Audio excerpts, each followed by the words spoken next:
sa airport kasi pupunta kami ng Croatia. Kasama ko si Ren at saka si Lads.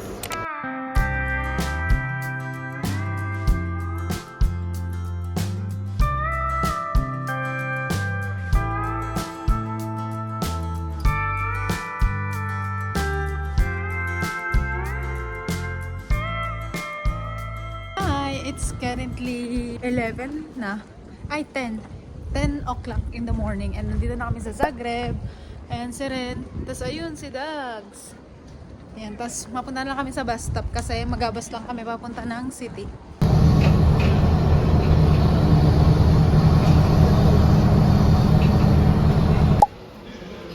Nandito na kami ngayon sa bus station papunta ng Flitvice. Pero parang it's giving Cubao vibes. Kakatuwa. Dags! Dags! May Western Union.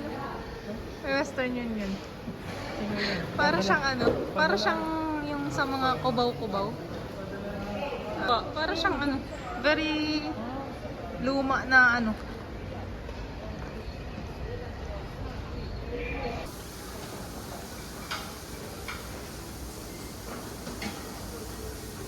Ayun, nag-order muna kami ng pagkain namin bago kami bumiyahe ulit papunta ng Flitvice. Kay Dags yung chicken kebab, kay Ren ay cheeseburger, tas fries, tapos sa akin ay salad. Bon appetit!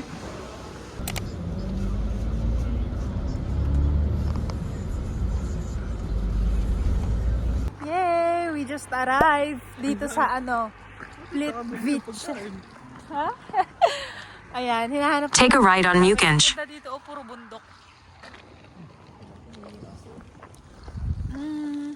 So papunta na kami sa aming accommodation. In 150 meters, continue ahead. Ganda, sobrang ganda dito. Puro green lang yung makikita mo talaga.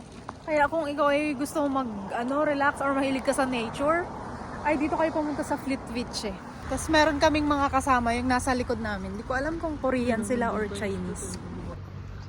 Sobrang ganda. Tingnan niyo yung mga bahay dito, nakakatuwa. Para siyang yung mga nasa pelikula. Hindi ko alam kung anong tawag dun sa mga bahay na ganyan-ganyan.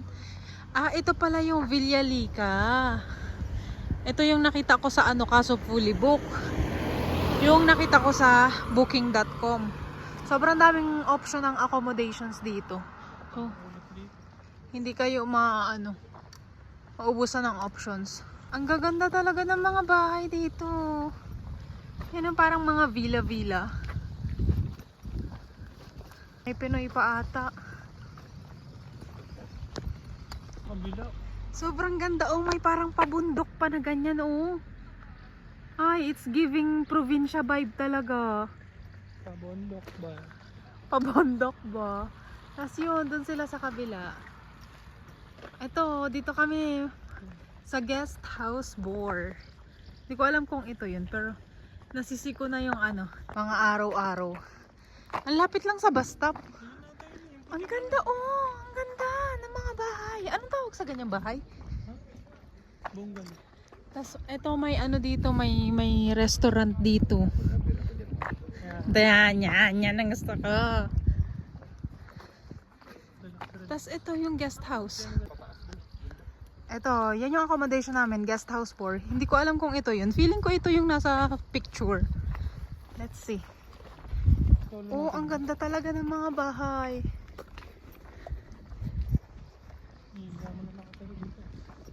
Arrived. Arrived. Ito nga. Ano kasi yan? Family owned. Parang siya, villa-villa. Hindi siya talaga yung parang... Wow! Ang ganda-ganda. May soccer court something. Ito yung accommodation namin. Tapos mountain view siya. Ayan. Tapos dito merong mga upuan. Tapos dun parang may playground something. May basketball court. Ay, perfect. Tara, katukin na natin kung merong tao.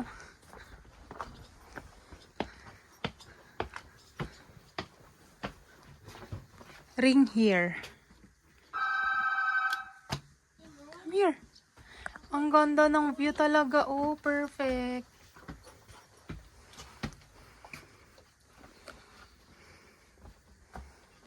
Kumusta naman kayong dalawa? Pagod. Hello. Donabel. Reservation here? Yes. What's the last name? Tesalona. Okay, so one night. Yes.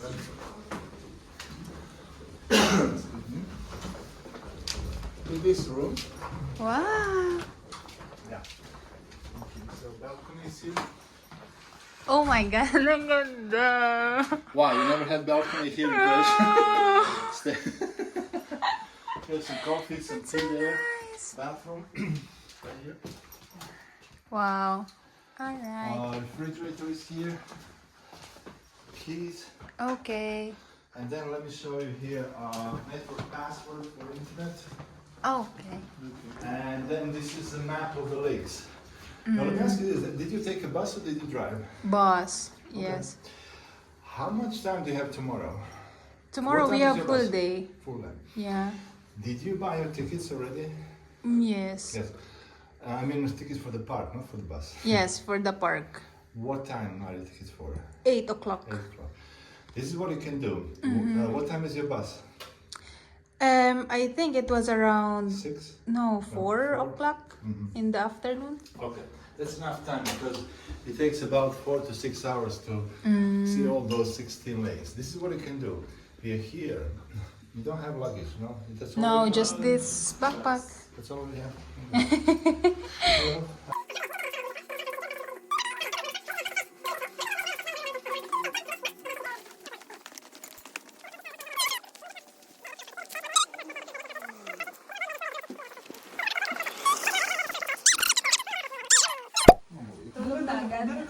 Well, Oo, iiwan natin doon sa ano. Iiwan natin doon sa... Parang sandalo yung bukas yun. Ay, oo nga no. Iba ang ano nila dito. bilog. Bilog. So, we just arrived sa aming accommodation. Sobrang ganda. Hindi ko naman in-expect na ganito kaganda. So, meron ditong double bed. Ayan. Tapos, yun, may single bed para kay Dags. And this is the view. Tingnan nyo naman. Napaka-perfect. Alam nyo ba, mura lang to. 118 lang ata to per night. Sobrang ganda, te. Ano na, kinabog. Tapos doon meron doong bistro na pizza something. Tapos ito na yung view. Mountain view talaga siya. Ganda, no? Tapos ito yung room. Liit lang yung room actually, pero very, ano naman siya. Nandito na lahat. Ayan, merong mga coffee, may complimentary na candies, tea. Tapos ito yung toilet. Napakaliit lang ng toilet, pero at least functional. Ayan, may shower area. Ito yung toilet. Tapos ito meron ditong mirror, may hair dryer. Tapos merong maliit na fridge. Yan, merong maliit na fridge doon. Tapos merong maliit na closet dito. Which is parang hindi naman namin kailangan. Kasi bukas ng umaga, mag-check out naman na kami dito. So yun, ang ganda. Ang ganda ng view. Ano lang kami, mag-kape siguro. Tapos mag-wash up ng kaunti. Tapos malabas. Tapos yun, mag-lakad-lakad dyan sa labas. Tapos mamaya mag-dinner kami doon sa bistro doon. Ay, finally, after, ilang oras biyahe natin, Dags? Si Dags umalis siya ng Milan. Siguro mga 4 sa bahay. Tapos kami mga 5. Tapos nag-flight si Dags ng alas 7, kami alas 8. Tapos yun, ngayon ay alas 5 na ng hapon. Kakarating lang namin dito. Pero sobrang worth it kasi at least hindi na sayang yung isang araw namin. Kasi ang plano sana namin, mag-stay kami sa city ng isang gabi para magpahinga. Tapos kinabukasan kami mabiyahe papunta dito. Kaso parang naisip ko, sayang yung isang araw. Kasi kung bukas pa kami babiyahe, kailan pa kami makakapag-flip beach parang sa ano pa, sa 21 pa. So, diniretso na lang namin para hindi sayang yung araw namin. So, bukas makapag-flip beach na kami. Tapos, ayan, makakarest pa kami dito. Ganda.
Dito kami kakain. Ganda. Pang ski nga to. Okay lang yan. Hapon naman na. Smooth lang yung lunok. Itong kawali. Dito kami ngayon sa sa restaurant, sa bistro dito. Ang daming puro Pinoy yung dito, puro Pinoy yung server, kakatuwa.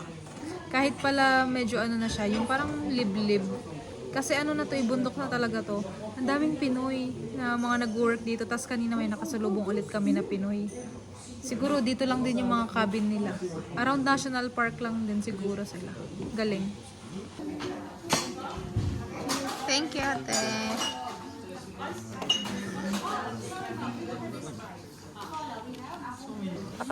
Yung local. Yung dito. Yung gawa nila dito mismo. Oh, fight siguro yun. Draft beer. Taste test. Itim eh.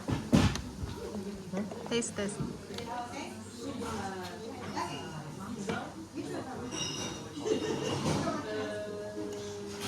Sarap.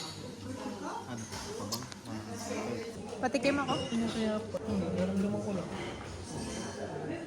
May basag yung... Parang normal beer lang. Naumay ka na.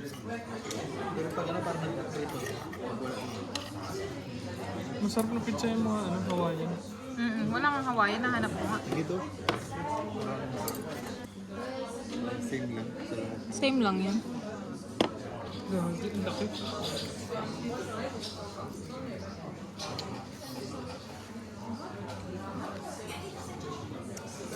Sarap.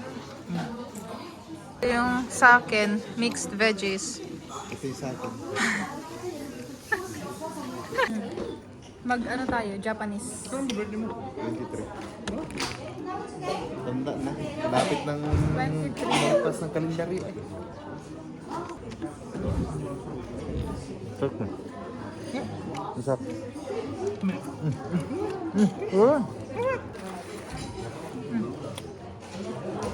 Ano siya? Tara mo. Classic burger. Sarap. Parang Pinas. Burger ng Pinas. Hindi siya hindi maalat, hindi maano. Yung normal na burger sa Pinas. Sarap. Ayos. Ayos.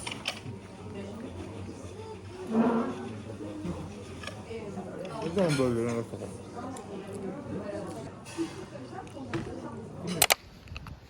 Ow! Tara. Alright! Yung isa may tayo. Cutie! Ano siya? Nasunod siya eh. Hi! Hi! Here, Nora. Stay here. Cute ang bait, no? Taba. Sabay ito nga sa niya. Hindi na kaya po. Hi! Nora, you want to go somewhere? You want to go lake? Hi! Nora! Nora! Stand up! Nora nga ang pangalan niya. Stand up! Aya! Noras. Yeah. Nora! Nora, stand up. Huwag mo naman sigawan. Ay, parang nagiging lobo ah. Parang gusto gatin tayo ah. Ang cute ano? Agad na. Dito. Why naman you're nakadila pa? Cutie.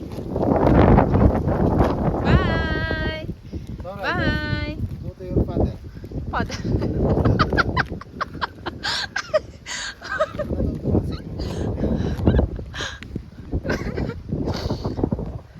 Tara daw. Alis daw kayo. Alis daw kayo. Nora, go.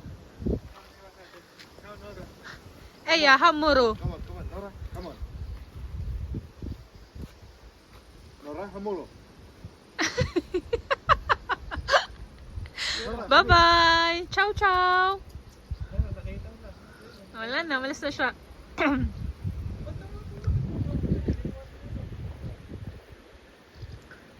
Nora? Nora? Nora, no?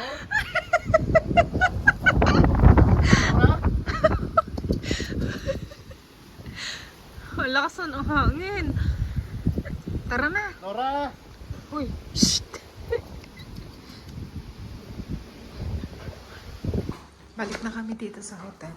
Ay, sa aming accommodation. Ay, buhay na. Taas na mo. Lamig dags. Patay. Ayun. Malamig. We are back sa aming accommodation. Yan. Tas lang namin kumain. Yun, we are back na dito sa aming accommodation. And sobrang ganda talaga ng view dito. As in, super. Medyo mahangin na ngayon kasi hapon natin siguro and feeling ko bukas uulan. Alas 8 na, 8:20 ng gabi and may araw pa. Ganito yung view namin, oh. Sobrang ganda. So yun, mag-aano lang kami. Ayos-ayos lang kami ng aming mga katawan, mag-shower, tapos matutulog. Kasi bukas mapunta kami ng Fleet Beach National Park. So yun, see you guys tomorrow. Bye-bye!